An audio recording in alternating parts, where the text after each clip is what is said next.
Hello students, आप सब कैसे हैं।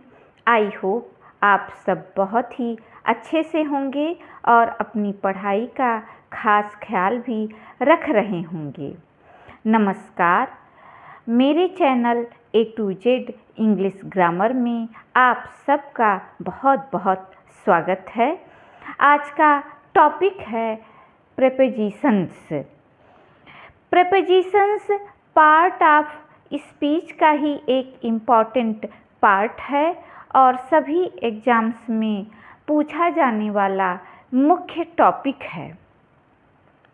अक्सर हम प्रेपोजिशंस को लेकर कंफ्यूज रहते हैं और एग्जाम्स में हमें प्रेपोजिशंस को लेकर घबराहट बनी रहती है। तो आज हम उसी घबराहट और चिंता को दूर करेंगे और प्रेपोजिशंस हमारी मुट्ठी में होगा और आप हर एग्जाम्स में प्रेपोजिशंस को अच्छे से सॉल्व कर लेंगे। तो आइए अब हम प्रेपोजिशंस के बारे में बात करते हैं। जैसा कि नाम से ही पता चल रहा है, प्रेपोजिशंस मतलब प्री प्लस पोजीशन, अर्थात नाउन या प्रोनाउन से पहले आने वाला वर्ड प्रेपोजिशंस कहलाता है। तो सबसे पहले हम प्रेपोजिशंस के डेफिनीशन को डिस्कस करेंगे।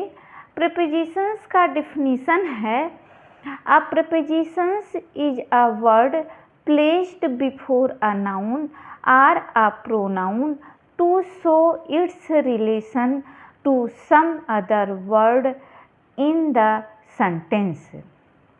अर्थात प्रेपोजिशंस वह वर्ड है जो नाउन या प्रोनाउन के पहले यूज होता है और सेंटेंस के दूसरे वर्ड से इसका रिलेशन इस्टेब्लिश होता है। प्रेपोजिशंस के एग्जाम्पल्स हैं, the cat sits on the mat. तो यहाँ पर ऑन प्रेपोजिशंस है। ये कैट नाउन का संबंध मैट से बता रहा है, तो यहाँ पर प्रेपोजिशंस ऑन होगा। हमारा दूसरा एग्जाम्पल्स है, he is under the bed. तो यहाँ पर प्रोनाउन ही का संबंध बेड से स्थापित हो रहा है, तो अंडर क्या है, हमारा प्रेपोजिशंस है। इटी is coming with Prachi.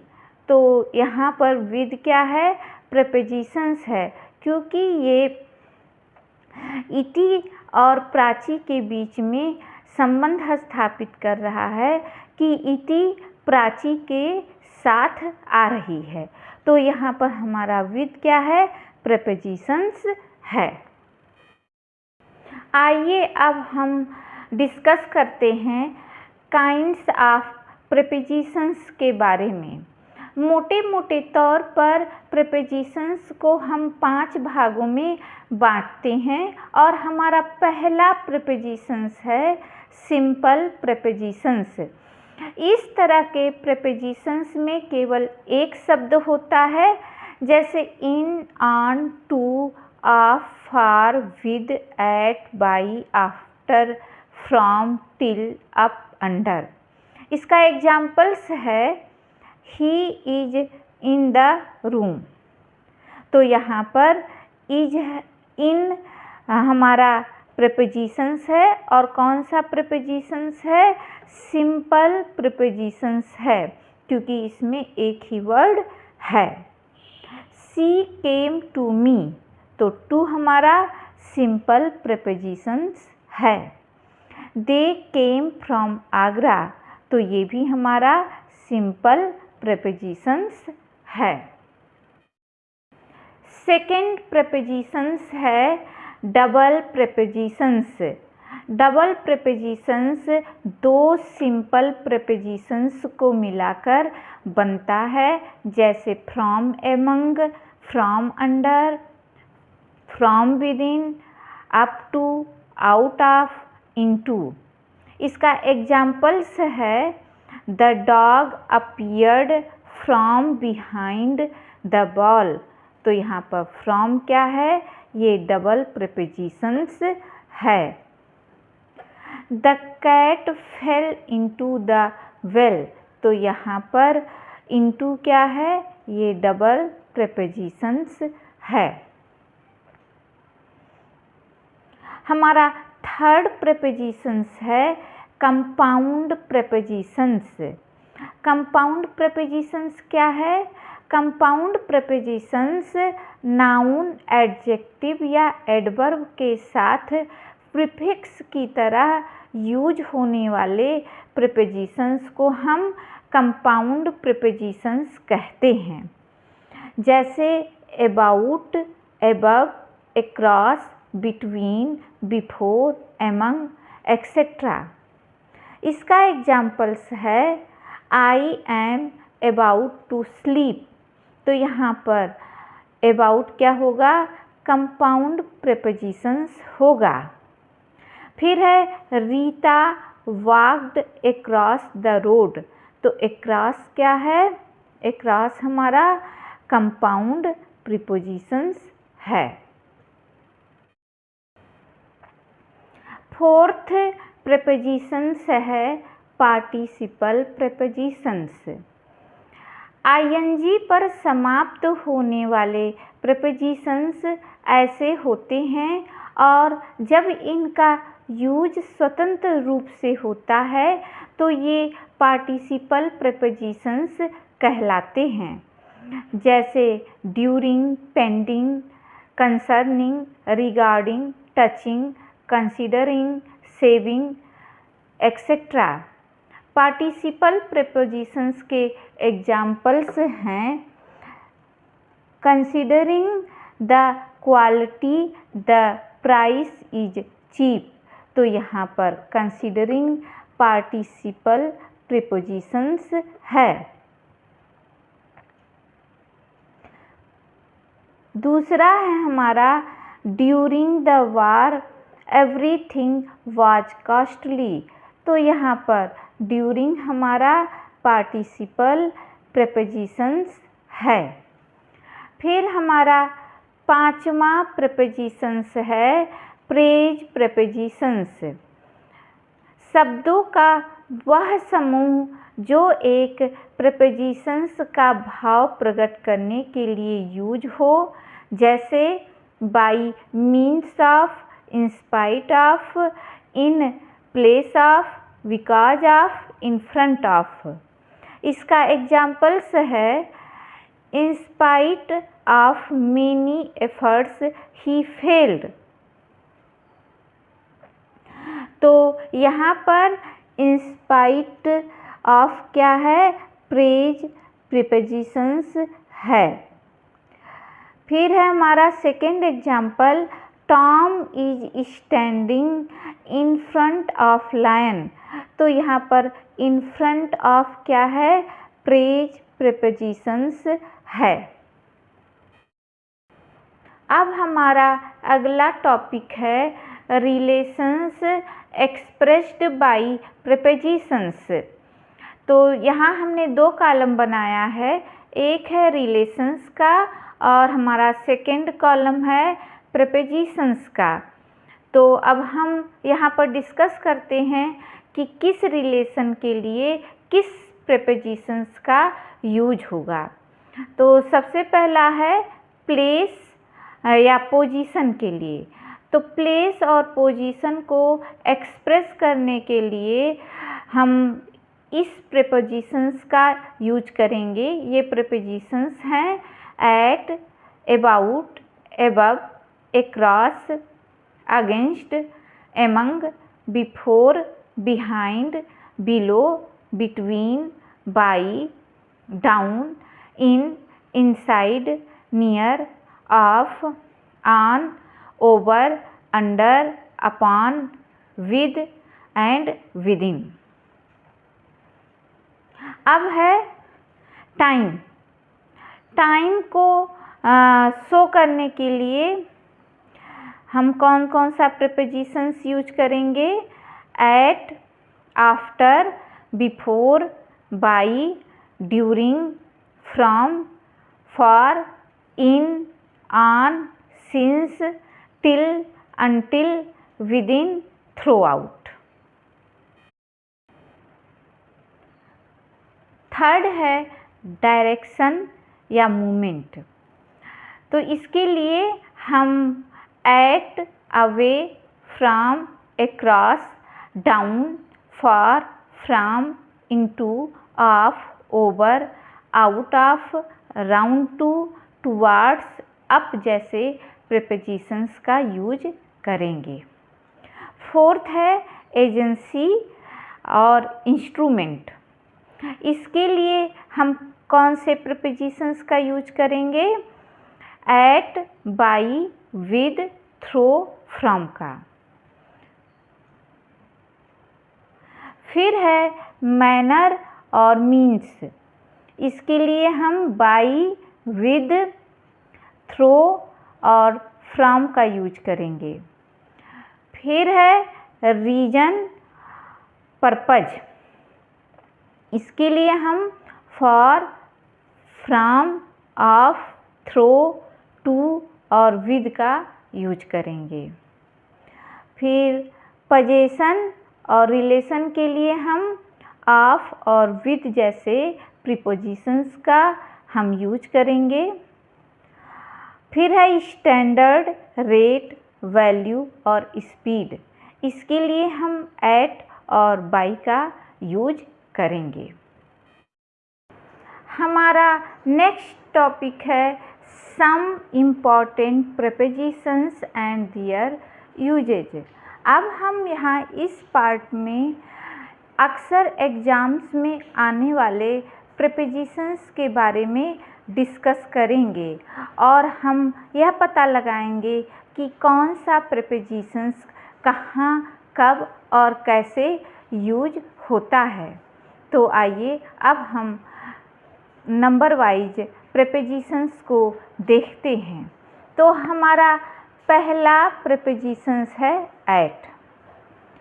Eight का यूज निश्चित टाइम, छोटे स्थान, स्थिति, ठहरने के लिए, नून और night, office, library, cinema, theatre, building के लिए किया जाता है।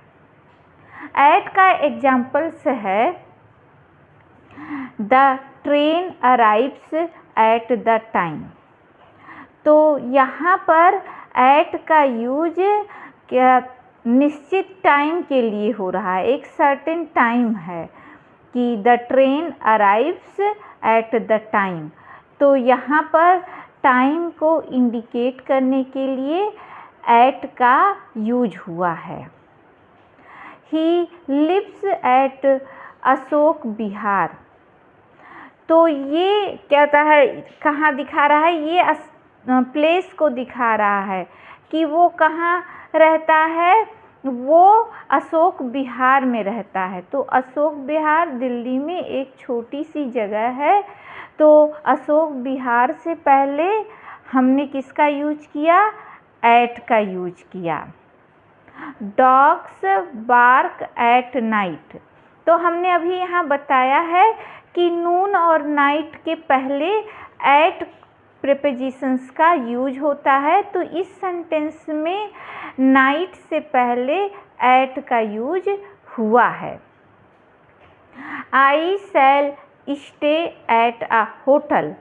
तो होटल से पहले भी किस का यूज होगा? एट प्रीपोजिशंस का यूज होगा। तो इस तरह से हम देखते हैं कि एट का यूज सर्टेन टाइम के लिए, छोटे स्थान के लिए, कंडीशंस के लिए, कहीं हम अगर रुकते हैं उसके लिए, नून और नाइट के लिए, ऑफिस, लाइब्रेरी, सिनेमा, थिएटर और बिल्डिंग के लिए किया जाता है। अगर आपके एग्ज़ाम्स में कहीं भी सर्टेन टाइम, छोटा प्लेस, नाइट या नून या कोई बिल्डिंग्स, थिएटर, सिनेमा आता है तो आप आंख बंद करके उससे पहले एट का यूज कर दीजिए। नेक्स्ट प्रीपोजिशंस है ऑन। ऑन पर के अर्थ में यूज होता है और ये दिन और डेट से पहले भी इसका यूज होता है। अब इसको हम एग्जाम्पल से समझेंगे। He wears a hat on his head। तो ये यहाँ पर on क्या है, प्रीपोजिशंस है और इसका अर्थ पर के रूप में लिया गया है कि उसने हैट अपने सिर पे पहन रखा है। तो किसी भी चीज़ के ऊपर अगर हम कोई वस्तु रखते हैं तो वहाँ पर आंख बंद करके आप ऑन का यूज कर दीजिए। फिर है my mother will come on Monday. तो सप्ताह के दिनों के नाम के पहले हम ऑन का यूज करते हैं, तो यहाँ पर मंडे से पहले ऑन प्रीपोजिशंस का यूज हुआ है। तो इस तरह से हम देखते हैं कि ऑन का यूज कहाँ होता है। अब हमारा नेक्स्ट प्रीपोजिशंस है टू।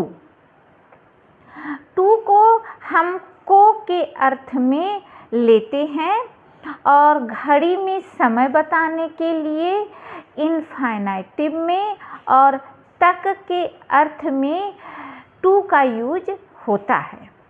टू का एग्जाम्पल्स है इट इज 10 minutes to 12। तो यहाँ पर घड़ी में समय बताया जा रहा है और यहाँ पर ये बताया जा रहा है कि 12 बजने में 10 ही मिनट कम है। तो ये 12 के पहले हम टू का यूज करेंगे। The child goes to school on foot. तो यहाँ पर बताया जा रहा है कि जो बच्चा है वो स्कूल पैदल जाता है। स्कूल तक कैसे जाता है, पैदल जाता है। तो ये यहाँ पर टू तक के अर्थ में यूज हो रहा है। तो यहाँ स्कूल से पहले हम टू का यूज करेंगे। You went to America to study. तो यहाँ पर हम टू को एज अ इनफाइनाइटिव में भी यूज कर रहे हैं और ये बता रहे हैं कि वो अमेरिका गया है, किस लिए, स्टडी करने के लिए। तो इसलिए यहाँ अमेरिका से पहले भी टू का यूज हुआ है और स्टडी का भी स्टडी से पहले भी टू का यूज हुआ है। नेक्स्ट प्रीपोजिशंस है इन। इन का यूज हम में के अर्थ में करते हैं। निश्चित अवधि में समाप्त होने से पूर्व समय के लिए भी हम इन का यूज करते हैं। मंथ, ईयर, वेदर, टाइम और कंडीशंस के लिए भी इन का यूज होता है। अब हम इसको एग्जाम्पल्स के माध्यम से समझेंगे। जैसे the child is sleeping in the room. तो बच्चा कमरे में सो रहा है। तो यहाँ इन में के अर्थ में यूज हो रहा है कमरे के अंदर। तो यहाँ पर इन का यूज होगा। She will return in an hour. तो वो 1 घंटे में लौट आएगी। तो यहाँ समय को बताया जा रहा है, निश्चित अवधि में काम समाप्त हो जाएगा, वो 1 घंटे में आ जाएगी।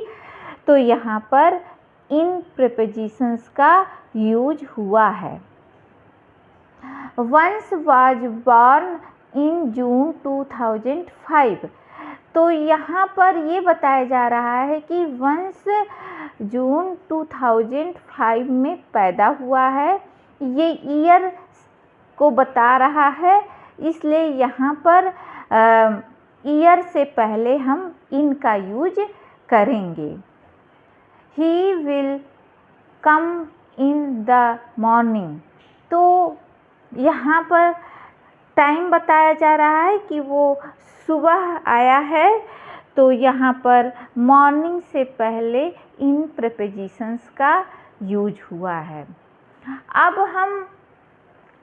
हमारा नेक्स्ट प्रीपोजिशंस है विद। विद किसके लिए यूज होता है? साधन के लिए यूज होता है और के साथ के अर्थ में यूज होता है।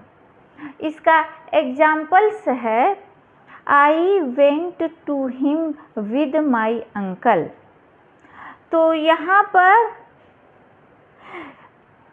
ये बताया जा रहा है कि मैं उसके साथ जा रहा हूँ। किसके साथ? अपने अंकल के साथ। तो यहाँ पर साथ के लिए हमने किसका यूज किया? विद का यूज किया। The lion was killed with a gun. तो यहाँ पर ये बता रहा है कि लायन किससे मारा गया? गन से मारा गया। तो गन से पहले ये साधन को बता रहा है। गन एक साधन है जिससे लायन मारा गया है। तो यहाँ पर किल्ड के बाद और गन के पहले हम प्रीपोजिशंस विद का यूज करेंगे। नेक्स्ट प्रीपोजिशंस है ऑफ। ऑफ कहता है संबंध या पोजीशन के लिए यूज होता है और इसका यूज सुपरलेटिव डिग्री में गुण दोष को भी बताने के लिए होता है। एग्जाम्पल्स है he is an inspector of income tax. तो यहाँ पर बताया जा रहा है, संबंध बताया जा रहा है कि वो इंस्पेक्टर है। कहाँ? इनकम टैक्स डिपार्टमेंट में। तो इंस्पेक्टर का संबंध इनकम टैक्स ऑफिस से बताने के लिए हम किस प्रीपोजिशंस का यूज कर रहे हैं? ऑफ प्रीपोजिशंस का यूज कर रहे हैं। सेकेंड है rose is the sweetest of all flower. तो यहाँ पर ये सेंटेंस हमारा सुपरलेटिव डिग्री में है और ये कहता है गुलाब की क्वालिटी को बता रहा है कि जो रोज है वो सबसे खुशबूदार फूल है। तो यहाँ पर सुपरलेटिव डिग्री में किसी भी चीज़ की क्वालिटी या डिमेरिट्स को बताने के लिए हम किसका यूज करेंगे? ऑफ का यूज करेंगे। Tagore was a man of letters. तो यहाँ पर संबंध प्रकट किया जा रहा है कि जो रविंद्रनाथ टैगोर हैं वो बहुत ही बुद्धिमान व्यक्ति थे, मैन ऑफ लेटर्स थे, साहित्यिक व्यक्ति थे। तो यहाँ पर मैन के बाद और लेटर्स से पहले हम ऑफ प्रीपोजिशंस का यूज करेंगे। अब हमारा नेक्स्ट प्रीपोजिशंस है ऑफ। ऑफ कहता है किसी भी चीज़ को एक वस्तु से दूसरी वस्तु को अलग करने के लिए, यानी कि पृथकता को प्रकट करने के लिए यूज होता है। इसका एग्जाम्पल्स है ही फेल ऑफ हिज हॉर्स। वो अपने घोड़े से गिर गया। तो वो अपने घोड़े से यानी कि अलग हो गया। तो यहाँ पर पृथकता को प्रकट करने के लिए हमने किस प्रीपोजिशंस का यूज किया? ऑफ का। The ball rolled of the table. तो यहाँ पर टेबल से पहले हमने ऑफ प्रीपोजिशंस का यूज किया। हमारा नेक्स्ट प्रीपोजिशंस है इनटू। इनटू का यूज गतिशील होकर अंदर आने के लिए और परिवर्तन के लिए यूज होता है। अब इसे हम एग्जाम्पल्स के माध्यम से समझेंगे। The child came running into the room. तो यहाँ पर जो बच्चा है वो दौड़ता हुआ कमरे के अंदर आ गया। तो बच्चा क्या है? बच्चा गतिशील है और कहाँ जा रहा है? रूम में जा रहा है। तो इस तरह के सेंटेंस में द चाइल्ड केम रनिंग ये पार्ट हमारा गतिशील है और कहाँ जा रहा है? किसके अंदर जा रहा है? रूम के अंदर जा रहा है। इसलिए यहाँ पर रूम से पहले इनटू प्रीपोजिशंस का यूज होगा। The frog jumped into the well. तो यहाँ पर फ्रॉग जो है वो कहाँ जंप करके जा रहा है? कुएं के अंदर जा रहा है। तो यहाँ पर कुएं से पहले, द वेल के पहले हम इनटू प्रीपोजिशंस का यूज करेंगे। अब नेक्स्ट हमारा प्रीपोजिशंस है बाय। बाय का यूज हम कैसे करेंगे? द्वारा के अर्थ में सब्जेक्ट से पहले, निकटता के लिए, कार्य समाप्त होने के समय को प्रकट करने के लिए और ट्रांसपोर्टेशन के लिए हम बाय का यूज करते हैं। अब इसको भी एग्जाम्पल्स के माध्यम से हम समझते हैं। तो हमारा पहला एग्जाम्पल्स है the thief arrested by the police. तो पुलिस चोर किसके माध्यम से पकड़ा गया? किसके द्वारा पकड़ा गया? पुलिस के द्वारा पकड़ा गया। तो यहाँ पर हम पुलिस से पहले बाय प्रीपोजिशंस का यूज करेंगे। फिर है I shell reach there bye 7 AM। तो ये टाइम को बता रहा है कि मैं 7 बजे से पहले वहाँ पहुँच जाऊँगा। तो यहाँ पर 7 AM से पहले बाय प्रीपोजिशंस का यूज हुआ है। The bird was killed by Hunter. तो यहाँ पर बताया जा रहा है कि चिड़िया किसके द्वारा मारी गई है? हंटर के द्वारा मारी गई है। तो यहाँ हंटर से पहले बाय का यूज होगा। नेक्स्ट है अपॉन। गतिशील होकर किसी पर टूट पड़ने के लिए अपॉन का यूज होता है। अब इसे हम एग्जाम्पल्स के माध्यम से समझेंगे। The cat sprang upon the rat. तो यहाँ पर जो कैट है वो गतिशील होकर किस पर टूट पड़ी? रैट पर टूट पड़ी। तो यहाँ रैट पर गिरने के लिए किसका क्या है यूज होगा? अपॉन का यूज होगा। नेक्स्ट है फ्रॉम। से के अर्थ में तथा सोर्स दिखाने के लिए इसका यूज होता है। इसे भी अब हम एग्जाम्पल्स के माध्यम से समझेंगे। He is coming from Mumbai. वो कहाँ से आ रहा है? वो मुंबई से आ रहा है। तो यहाँ से के अर्थ में मुंबई से पहले फ्रॉम का यूज होगा। I got this book from library. तो यहाँ पर सोर्स दिखाया जा रहा है कि इस बुक को हमने कहाँ से पाया? लाइब्रेरी से पाया। तो लाइब्रेरी से पहले फ्रॉम का यूज होगा। नेक्स्ट है हमारा सिंस और फॉर। तो सिंस का यूज निश्चित टाइम के लिए होता है और फॉर का यूज टाइम पीरियड के लिए होता है। इसका एग्जाम्पल्स है I have been waiting for him for an hour. तो ये हमारा क्या है? एक टाइम पीरियड है कि हम 1 घंटे से उसका इंतज़ार कर रहे हैं। तो यहाँ पर एन आवर से पहले फॉर का यूज होगा। The boys have been solving sums since morning। तो यहाँ पर एक निश्चित टाइम है, बताया जा रहा है कि बच्चे जो है वो सवाल सुबह से ही सॉल्व कर रहे हैं।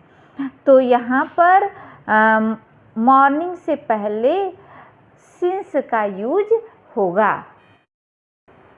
नेक्स्ट है बिटवीन एंड एमंग।